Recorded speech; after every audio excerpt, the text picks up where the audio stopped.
This is the Real Change Wilmington podcast, episode 34, the Kairos story of community, Christ, and coffee, with our guest today, Robyn Morris.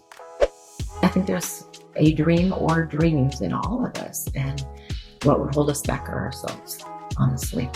Even when people tell us no or try to discourage us, if it's a dream in there, you keep going for it until you see it come to life.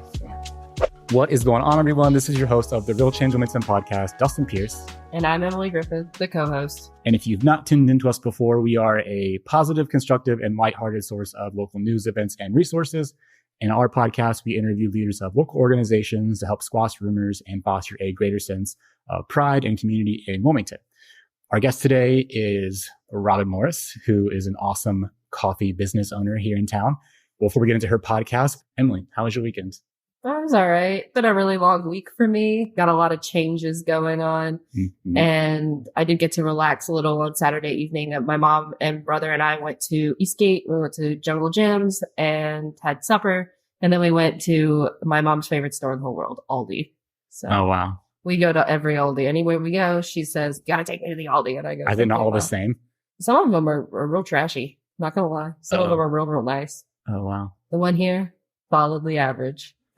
My favorite Aldi is that they don't have self-checkout, so you have to rely on someone checking you out. Most of the ones in the city are self-checkout with really? One cashier. So you got to put your own cart back and then bag your own groceries? Geez. We don't take our groceries in, or our grocery bags in. We get our groceries and put them in the car and then bag them in the car. And then we make my brother take the cart back. That's his job. And he gets the quarter? No, he doesn't get the quarter. Oh. Why? That's the Aldi quarter. We have to give it back to my mom so she could put it in her little Aldi quarter pouch. Oh my gosh. How was your weekend? Wow. So it was good. Friday, I think it was Friday night, my dad had his 30-year anniversary with his company. So he was pretty excited about that. His boss recognized him. And what he didn't know is that me and my siblings were going to surprise him there. So we showed up and he was a little teary-eyed. It was cool. I made a little video for my dad about, just his life and so forth. And obviously one of the things he's proud of is his kids. And so it's cool for us kids to be there for him, celebrate his thing. Just take a shot every time Justin says kids. Shot of espresso. So this is a coffee episode. Oh, right. Oh, speaking of coffee. So what's your favorite thing at Kairos, Emily? Oh, it's got to be the Red Bull Spritzer. I talk about it in the podcast. I'm a big fan of the Red Bull. I like the raspberry ones, but lately I've just been on a regular Red Bull kick. Just straight? Yep. Got to take the bull right by the horn. Yikes. What about you? What's your favorite thing to drink at Kairos? I do like a chai latte, but I sometimes just go for a tea, just a straight up tea, trying to watch my figure. Honestly, I just don't want too much caffeine all the time and sugar, so I just drink a tea. You can't get on the Red Bull train. Too much caffeine, too much sugar. I think I'm naturally more happy than you. So I don't need the caffeine as much. But anyways, so Robyn Morris spent a little bit of time in my hometown, Fairfield, Ohio. So that's a pretty cool connection that we have. One thing that I like about Robyn is she says that she looks for open doors and opportunities in life, but that's not going to stop her from just pushing through sometimes.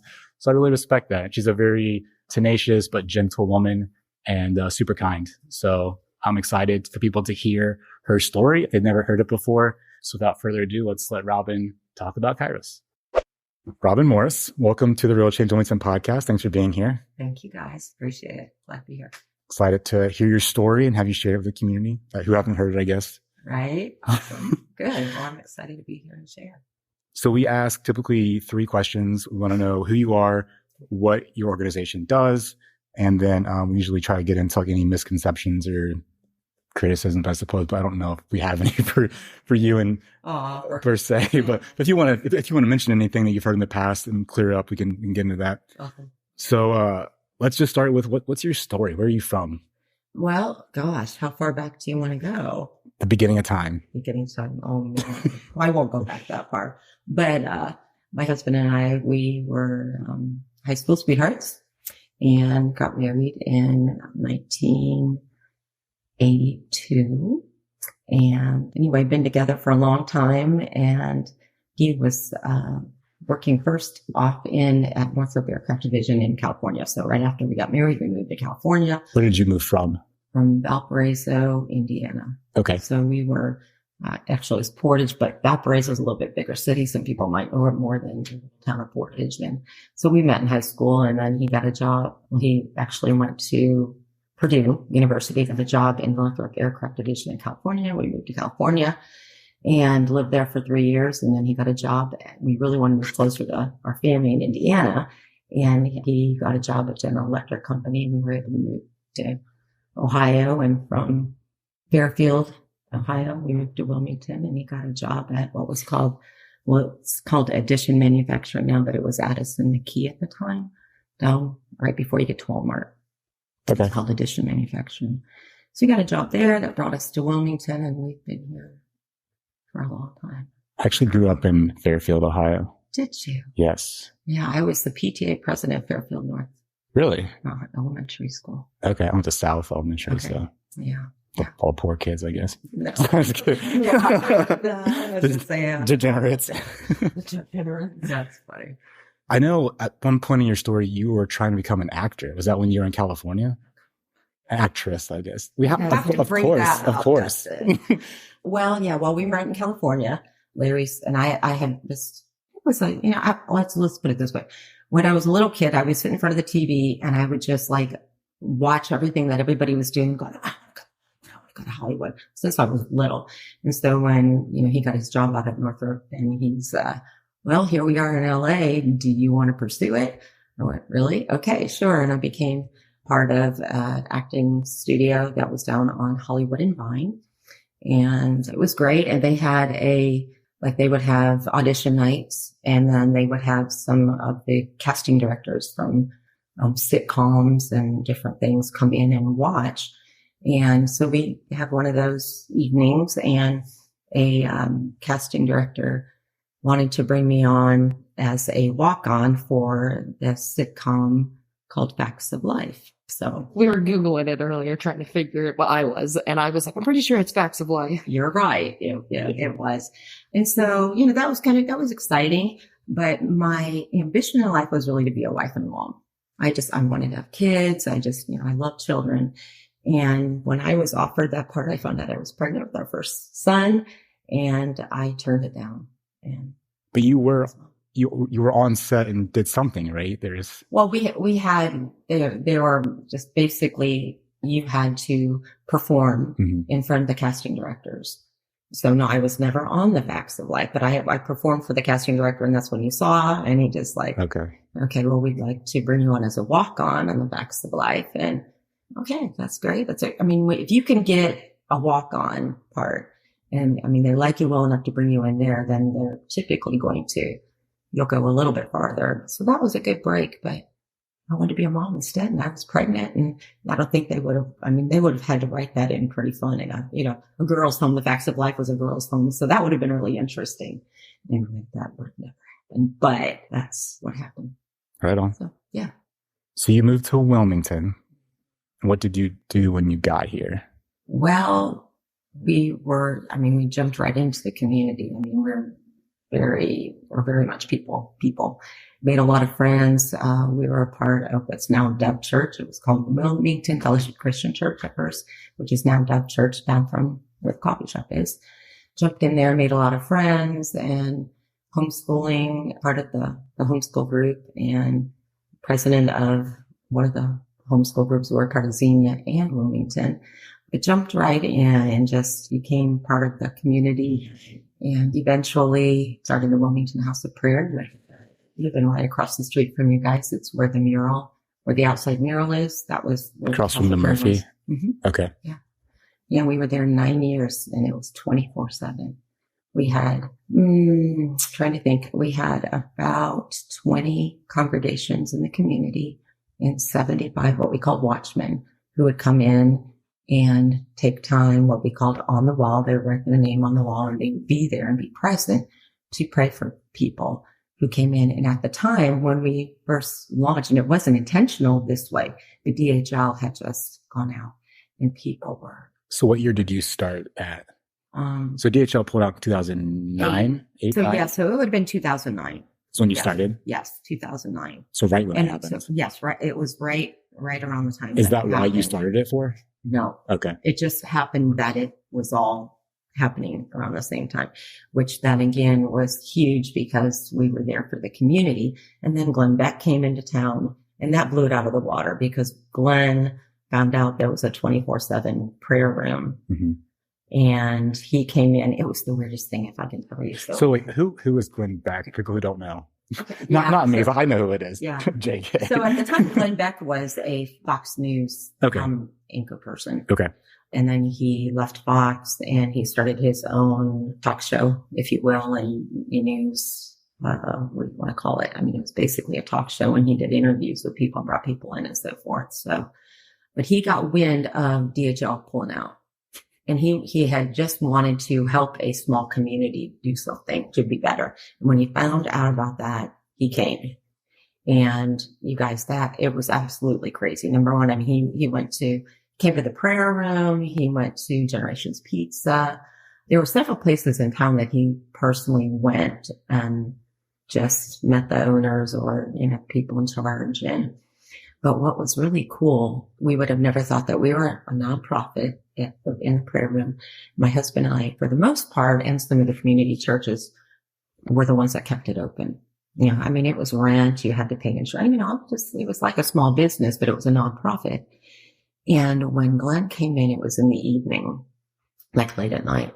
He had already been to Generations and he came here and he walked in. And it was just the oddest thing. I mean, what do you say when, a person who is known, Fox News is where, and he comes in and gets face to face with me and he puts his hands on my shoulders and he looks in my eyes and he said, "Thank you for what you're doing and thank you for being here." What do you say? Thank you for being here. I mean, and from there, I mean, we were supported by the community churches, but once Glenn Beck, when he found out there was that kind of thing in our community, he then told everybody about it. And literally the money, the finances that came in, we were nonprofits. So there were donations that came in, sustained us for the remainder of the time that we were there. Like I mean, I'm not even going to say the amount of money that people gave. It was ridiculous from him highlighting what we were doing in our community. Didn't you say before he put on some kind of show or something on Main Street and then there was like a packed house at that event? He did. Yeah. So what they did is they, the stage, the community stage that they put out, it was right out in front of the prayer room. So blocked off Main Street. And we were there and it was just like he was talking to people and we had our watchmen who were manning the prayer room at the time. And we were watching what was going on the stage. And this is, for those who are younger, they may not remember E.F. Hutton, but there was this thing that when E.F. Hutton speaks, people listen. And that's what it was like. Glenn Beck was talking on the stage and telling people, if you want to know what's going to change America, if you want to know what's going to make a difference, it's prayer. And there's a prayer room that's 24/7. And he pointed and literally it was the weirdest thing because people literally turned like this and he finished up and I screamed to our watchman, go, "Open the back door and the front door," because it's small. I mean, it wasn't huge. And so then these people just literally came in and it was like, for a director of a house of prayer, it was like your dream come true. There were people and they're praying for each other. We had 6 chalkboards, 3 on one side and the other, and people would write their prayer requests on the chalkboards and people built those things. I mean, you might be able to find it still. I haven't looked in a long time, but there was a time when you could find one back in the Wilmington House Prayer in Wilmington. And it was amazing. And from there, people continued to give. We were having visitors come from all over the nation, and I'm not exaggerating, who would make a road trip or fly in to visit Wilmington and would come into the prayer room. It was just crazy. These were crazy days, but yeah, it's part of our history now. So I don't know if this is the best question to ask after that, but I've heard people in town have different opinions of what the effects of outsiders coming to Wilmington during DHL had on the community. There's some people who think that was a bad thing. So people like, I don't know about Glenn Beck specifically, but people like him or Rachel Ray, and they get upset about what they, I guess, quote unquote, did to the community and stuff. I wasn't here at the time. So what's your experience I and remember thoughts? when Rachel Ray came and they hosted the dinner, at Joe's Java Sugar Tree Ministry. We were part of that. Place was packed.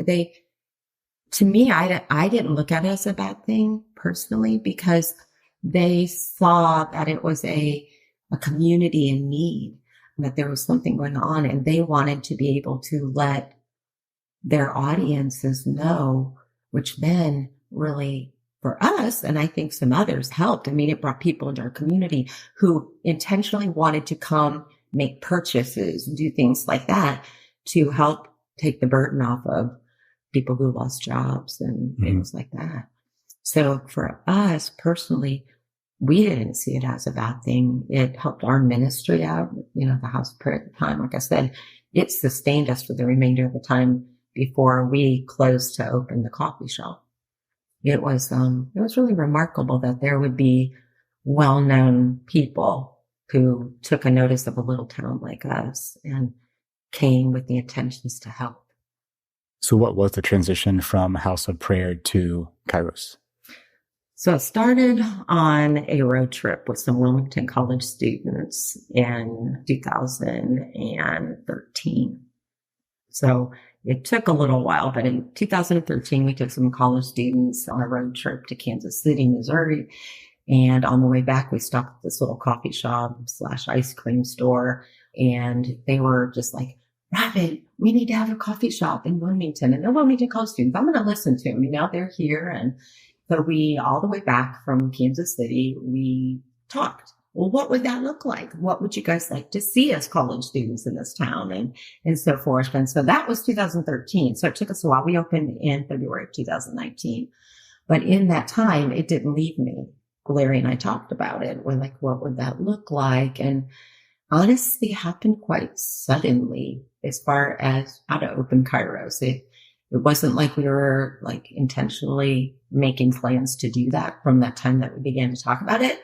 It was just this thing that I don't even know how to say it. It was like this suddenly that, gosh, I think it's time to open a coffee shop. We transitioned, we closed the prayer room doors, and we opened up Kairos Coffee. And it was kind of neat because when we were looking for a space, again, Dove Church was down there and that was our home church. And we're like, sitting there one night and Larry's like, what's at the end of Dove Church? What's at the end of that strip mall? I'm like, I don't know. So we went out. It was 10 o'clock at night and drove. Went down there and went, it was a salon. We drove around it, but there was a bump out. He went, that was a drive-through. What was that? That's a drive-through. That's perfect, for a coffee shop. Yeah. And we found out it was a TCBY yogurt. And they had a drive-through back in the 90s. And so we just began to dream some more. And before he knew it, we were making it a reality. And here we are, 4.5 years later. We started out with 5 employees. We now have 18. Oh, wow.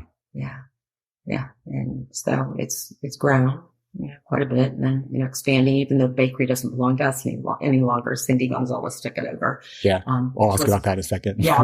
Which was good for us because it was a lot to manage. The coffee shop is a busy place, especially with the drive-through. So, trying to run both a bakery and the coffee shop was a little much for Larry and I. So it was good that Cindy took that over. But that's kind of how the coffee shop began, just with that. I had a drive with some Wilmington college students who said, we need a coffee shop in Wilmington. And we just dreamt, what would that look like? What would you guys like to see? You opened in 2019, you said? So a year before COVID? Right. That doesn't sound good. Well, Was it? Well, I'm just being honest. Yeah. I'm a rebel. Okay. You seem like it. I'm just kidding. I'm a nice rebel. Yeah. But it was very frustrating because being told that you needed to shut your doors, and we were thankful we had a drive-through. I mean, that's really what caused our drive-through to grow. Honestly, the drive-through, what you see now when it's like 10 cars back, wasn't always like that. But during COVID, we were grateful that we had a drive-through, unlike other, restaurants and things that didn't. It was what sustained us. So it was a very, very odd time. But again, being a rebel, I told our employees, just be honest, it's like, you don't have to wear a mask, because number one, we did have a few that had asthma and different issues. And it's like, you can't breathe. So I, for one, without having any saliva or anything, and you have no moisture. You can't breathe. You have this mask on and you're suffocating. So it's like, you guys don't have to wear masks. Don't wear masks. And we would once, because we all had to shut our doors for a time. Once we reopened, I just put a sign up there and I said, our tables are open. If you want to wear a mask, you're welcome to wear a mask. If you don't want to, you don't have to. Yeah. Let's be free, guys. Let's encourage each other to do what you feel led to do. I'm not laying out any rules for you. Yeah. You're welcome to come in, which really helped us, because people, I kid you not, they would walk especially in a very conservative town like this. Yeah, right. You're right. Don't tell me what to do. Yeah. And it was really cool because we put the sign up in the beginning, and when they walked in, the sign basically said, if you want to wear a mask, wear a mask. Yeah, sure. If you don't, and have a seat at our tables. And people would walk in, they were wearing their masks because they didn't know. I mean, at that time, we're all wearing masks going in places we don't know, what we're dealing with. They would read that sign. You can see, I'm not kidding. I'm not exaggerating. That's not that mask went off their face into the pocket. You'd see the sigh of relief and they'd walk in. And so that helped us to grow, in all honesty. And we didn't really get a lot of flack for it at all, but we wanted to, you make the choice. We're not going to tell you what to do. So what do you sell at Kairos? Talk about your menu. Okay. That's it. Well, our biggest seller is called the Caramel Rapture. And it's funny because our daughter-in-law, in the beginning, we had a fundraiser and we're like, name these drinks. You get to name a drink. And if that name wins with the people, it's all, you win a prize, you win, gift certificate or whatever. So Caramel Rapture is our biggest. People call them all kinds of things. I call them Caramel Raptor or Caramel, nice. Funny things, but it's a Caramel Rapture because it's to rapture you. It's what is so good, and that's Megan, our daughter-in-law, named it. So we sell coffee drinks. Our coffee beans are produced locally right in Columbus. So, it's not far at all. We drive up there sometimes, but the majority of the time, all of our product is delivered here. But the coffee beans are roasted fresh. Is that Crimson Cup? Yeah. Nice. It's Crimson. I used to live near Crimson Cup in Clintonville, right? Huh? Is it in Clintonville? I don't know. They have one there. I'm not sure that's where they roast them. Yeah, where their main headquarters are, it's in Columbus. So yeah, but I'm not sure if there's a. Sure. Okay. Sorry. No, that's okay. That's okay. But it is. It's in Columbus, so it's not far at all. And they're wonderful. They helped us out, and they set us on a good track. And that's where we get our coffee beans. That's where we get the majority of our syrups. And I literally can pick up my phone now and I can call our rep and they'll answer the phone for the most part, and they'll get on and helping us and whatever. Their whole mission is to help mom and pop coffee shops succeed against the big green giant. And it's working. I'm pretty sure that Holtfield Station. Yes, they are. They serve Crimson Cup. They do. Yeah. We actually work together. When we're out of something, we're calling Holtfield. When Holtfield's out of something, if it's before our delivery's coming in. So we're making trips to Hillsborough. Hillsborough's making trips to Wilmington. And I'm from Hillsborough. So, yeah. So we do. We work with them. They're awesome. We interviewed Kava House recently, and they said that their most popular drink has something to do with caramel as well. What's the deal with caramel? What I think is Wilmington has a sugar issue. Oh, okay. Sorry. Sugar issue? It is like, so the caramel raptures are probably one of our sweetest drinks with the caramel, because you drizzle caramel on top and then that caramel will float to the bottom and you'll have a nice but you'll have some caramel that's floated to the bottom. People love it. Me personally, I drink everything sugar-free. That's just the way I am. Yeah. But our big drinks are the sweeter ones, and I was really surprised. But yeah. What's your favorite drink on your menu? Mine typically is a white chocolate raspberry, sugar-free white chocolate raspberry. Typically iced, but in the winter I will have a few of the hot, but I am an ice girl. I like things to be cold.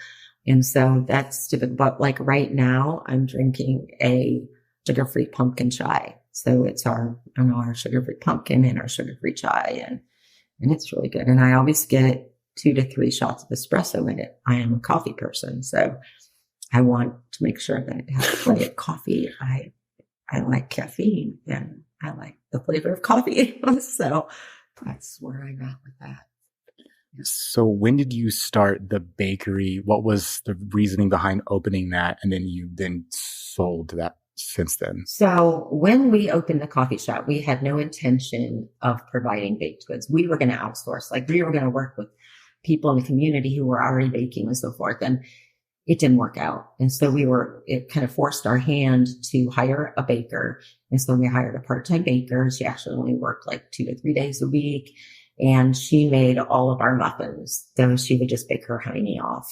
And actually, I'm trying to think, did she work here? She might have come in every morning. Now I'm thinking about it. Laura, our sweet Laura, she moved to North Carolina and prior to Cindy coming in. And so I think now I'm thinking about it because it's been so long. I know 4 years doesn't seem like a long time, but there's been so many little transitions. I'm like, what did we do?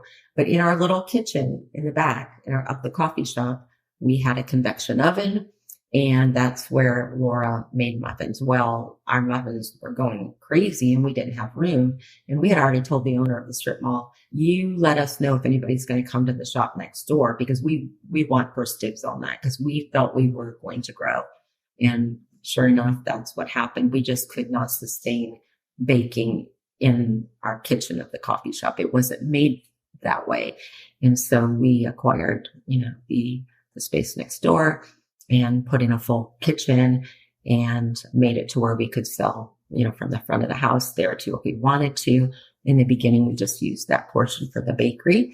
And then it grew to a place where we couldn't handle it any longer.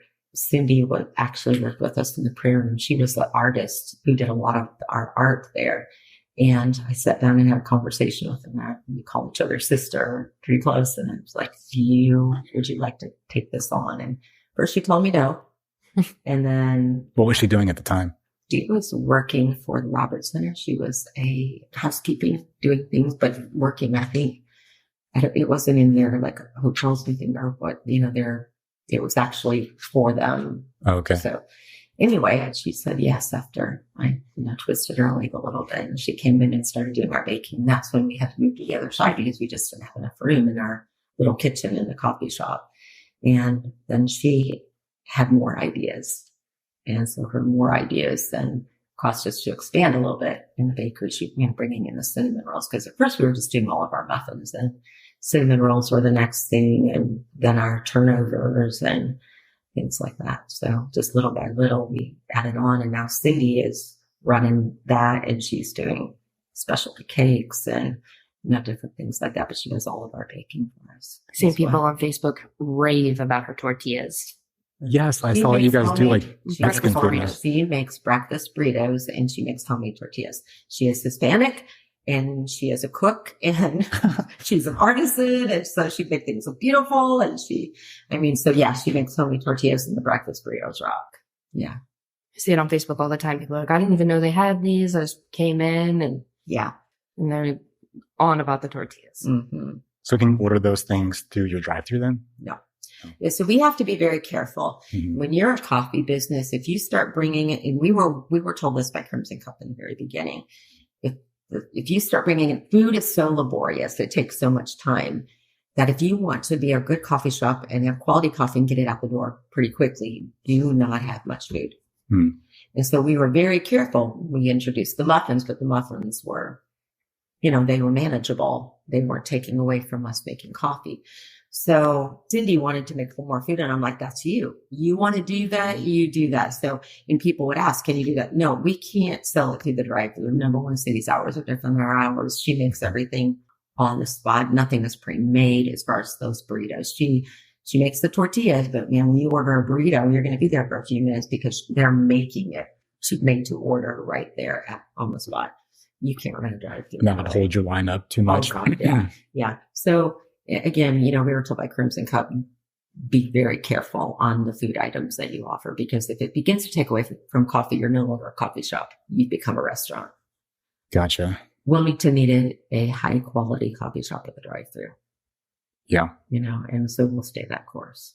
I think I've heard like coffee is a pretty high margin business. Is that true? It's, I mean, higher margin than like maybe a restaurant would be. Oh yeah. And then you like turn more tickets. Well, yeah, because again, you're talking about, well, and we do use an espresso machine. I mean, we have our house brew, which is your typical drip coffee that's brewed, but our espresso is what's the best to me, and to many others, because we pull it on the spot. We make the drinks right there, made to order.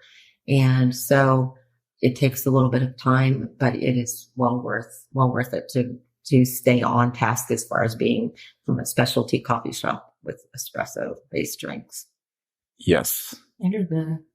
Between you and Kava House, you guys do the Red Bull, and that's me. I love the Red Bull.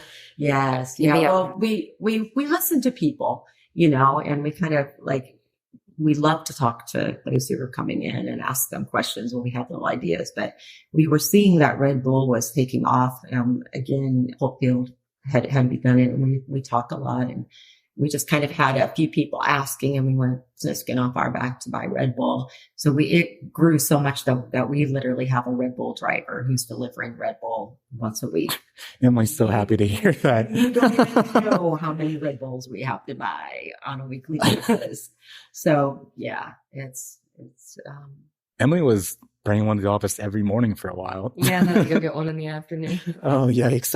Yeah, I don't drink caffeinated beverages, so I'm not going to even touch one of those babies. Yeah, in Hillsborough, when I lived in Hillsborough, I worked at Hopefield. So okay. I worked there third shift, and then as soon as the coffee shop opened, I'd get a raspberry Red Bull and a 5-hour energy berry shot, and I would put them together. Oh, mercy, girl! And then I would go to college all day. So.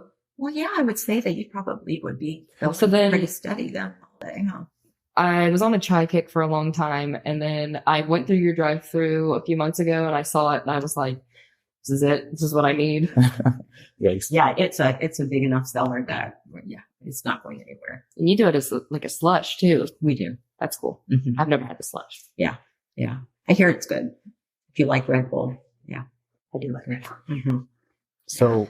With the bakery, going back to that, you guys upfronted the cost to renovate it, which took a few months. Mm-hmm. And then did you then sell that business to Cindy? Or Cindy, how does that work? Well, basically, Cindy, we're kind of in a partnership. And so she pays her portion of utilizing the kitchen. Okay. So it's kind of almost like a commissary kitchen. Gotcha. So we're just basically renting that. So you rent the space and then you sub-rent it to her. Yeah. Okay. Yeah. That way she didn't have to sign any contracts or anything because again, we were already in a contract and we already wanted to acquire that. And if anything, we didn't know how the bakery was going to go. And if anything happened, we wanted to turn it possibly into some remote workers could come in. Oh yeah, and sure. Work and at the time when we were looking at all that was really big. It's not, it's happening, but it's not. Most people are working out of their homes. If they're going to be doing remote working, they're not looking for spaces where there was a time where there were spaces and they're still out there where you would rent space and, set up your little office. And so we were going to make it available for remote workers, or if you just wanted to come in and hook up the Wi-Fi, we were going to put a printer in there and all of that stuff. And I think the challenge with that for you would be the noise of the coffee machines. Unless there's when you close the door, you can't hear. Well, yeah, you can't. Oh, you can't. No, okay. You can't hear anything. Yeah. You close the door. So that's why we did put the doors on it because we were looking at next to the fireplace having a hole cut out and just we put the door on there just in case they're at the time again we were looking at renting it out for parties and different things like that. But then Cindy had a big dream and things to do. Right now that's working. If that should change, then we'll go. This is her first business venture. Yes. Okay. Well, she kind of owned her own cleaning business. She cleaned houses and things like that. But this is her own. Yeah, this is her big. Okay. To have her on the podcast then. Yeah. Yeah. She's got, like I said, she's a great artist and she's got a lot. I always have to tell her, we close to her sister, calm down, slow down, because she's got a lot going on up there. And I'm like, you can't introduce too many things. Be careful. You'll drive yourself crazy. But yeah. So she's got a lot of. And does she hire her own staff? She does. Yeah, we released that. She literally, started her own business, got her own name. And, yeah. Good on her. Mm-hmm. So what sets you apart from the other coffee shops in Wilmington? Well, one, the drive-through. Obviously. And you're Emily, the Red Bull. Yeah. And by other coffee shops, there's only like 2, as far as I know. Yeah. I mean, I would say Brad and I have talked. I mean, we're not like super good friends or anything, but Brad and I have talked. And his thing was he wanted to be a restaurant. I mean, sure. Yeah, that's his passion for sure.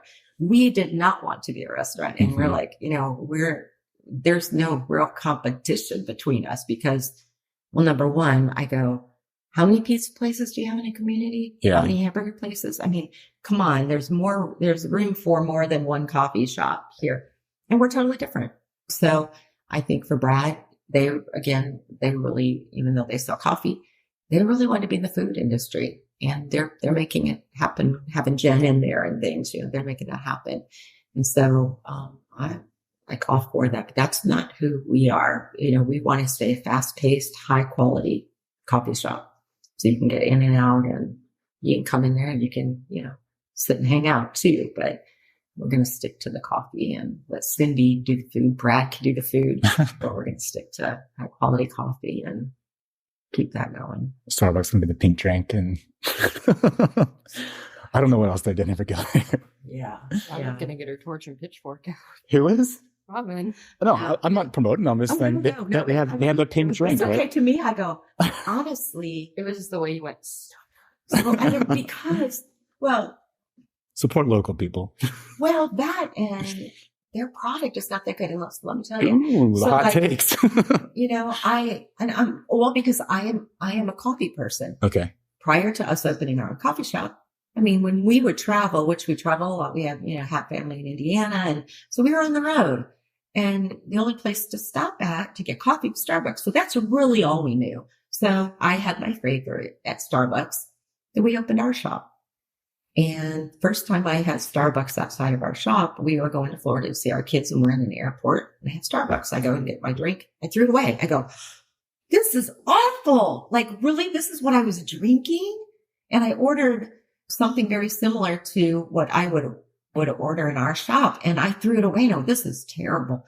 So am I going to be worried about Starbucks? No. I'm serious. We've got a much better product. Now we have had people ask us, are you going to franchise? I don't really feel, my husband and I were in our 60s. Our kids are grown. We're having fun owning this shop. Yeah. And he was able to retire from dish manufacturing early. We're able to work together, which is fun. Our kids are all grown. We have one daughter at home who's 20 and she's a barista. But why would we want to take on a whole lot more? It's not like we want the money. I think we could easily open up other shops. We've had people asking us in other communities, would you open up Kairos here? We've thought about it, but do we really want to take on that much more? It's a lot of work. Yeah. It really is. It's a lot of work and we're enjoying retired life and we've got good management and a good team at Kairos to where Larry and I do not have to be up there day and night like we did in the beginning, which is, it's like having a new baby. You're going to tend to that new baby and you're up there every day, all day long. I was carrying 15 hours a day when we opened up. Now I'm up there a couple days a week, a couple hours a day. And everything's maintained well. We do our ordering from home, and when we do our ordering, our manager sends us the order, we place the order. And so right now we're enjoying our best life. We can go see our kids in Florida, take these little trips and will we open another one? Maybe. There was talk about opening it up in, we had Kettering, representatives of Kettering asking us if we would put a coffee shop in. Oh, nice. Outpatient unit. That'd be easy, right? It's right across the street. Right. Yeah. I don't know, leadership, management, whoever higher up, it didn't manifest. And okay. Rumor is they're going to build a real large hospital, a Kettering hospital back to the back. Whether that's true, rumors fly sometimes. Sure. I really don't know. I haven't heard any real specifics on it, but I thought, if that's going to happen, we would consider probably going, if they would take us in the bigger hospital where you're going to have more activity. And maybe that's their plan too. I don't know. But right now, we're happy. And like I said, people have asked us to expand Lebanon in different cities. And at this point in time, we're pretty happy. We're doing well. And I'm not sure if we want to take on a whole lot more. We don't want to make Kairos a franchise or anything. And I think it's awesome that you have a business that you love to do and it supports your life and your life doesn't support your business. Yeah, that's good. That's a good way of putting it. Oh, thanks. That's a really good way of putting it. And that's really where we're at right now. So where does the name Kairos come from? So Kairos is a Greek word, which means an opportune time. It's all about time. And that's why we have the clock theme.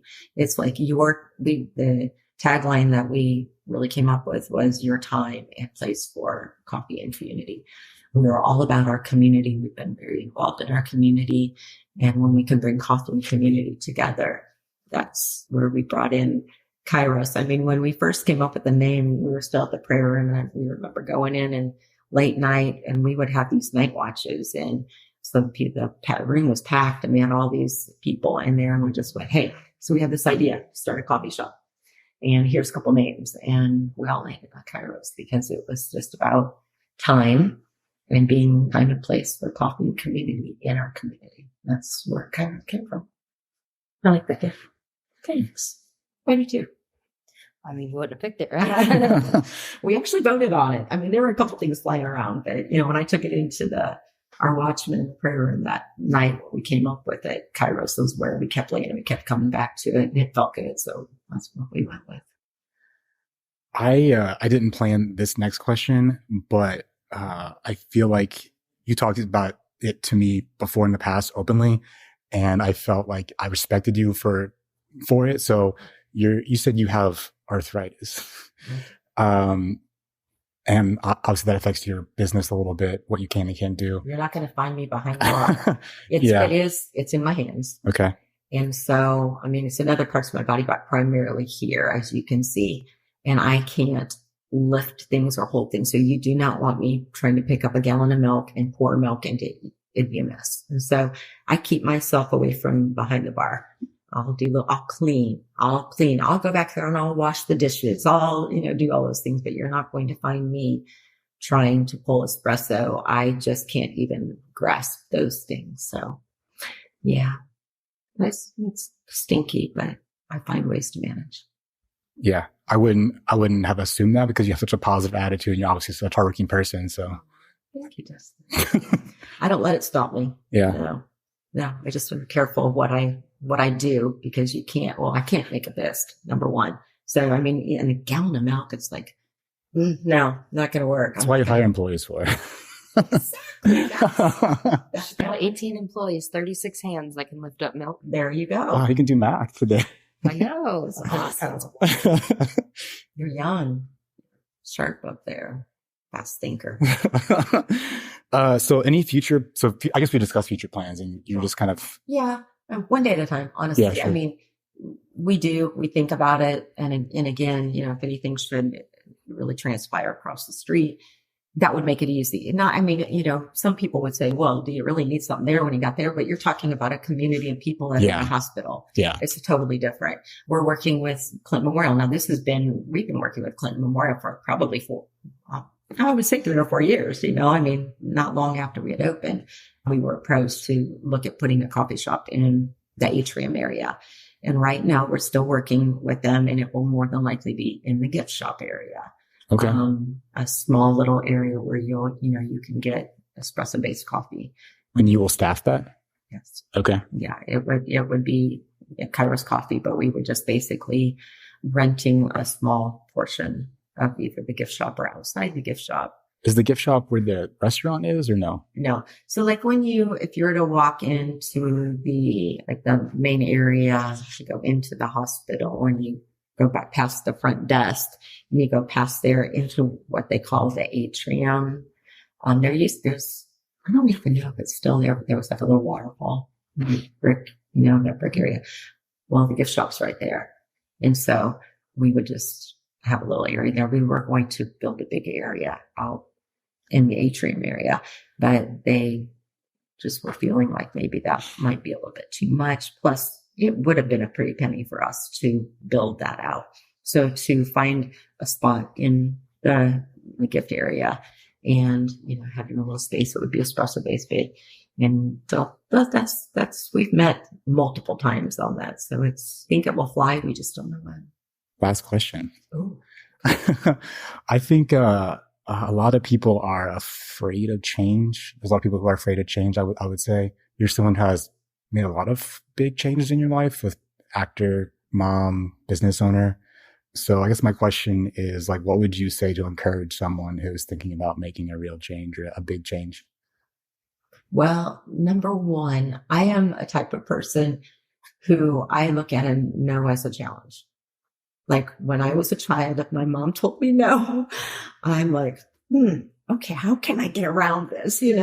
I can't say that I like challenges, but I also am not afraid of them.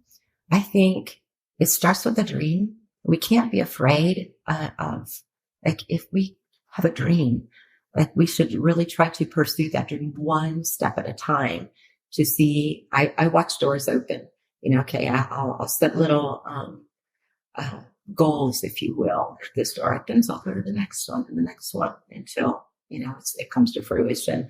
But I'm a dreamer. I'm telling you, my poor mom, when she was on the earth, she had a handful because I was into a lot of different things. And I think if you have a dream, begin to lay out goals.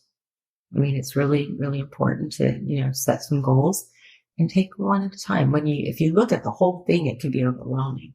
So, break it down into little chunks that you can deal with and start one step at a time and go from there. So you said you don't like to hear no, you see it as a challenge, but you also look for open doors. So when you see a door closed, you're like, well, how am I going to open this door anyways?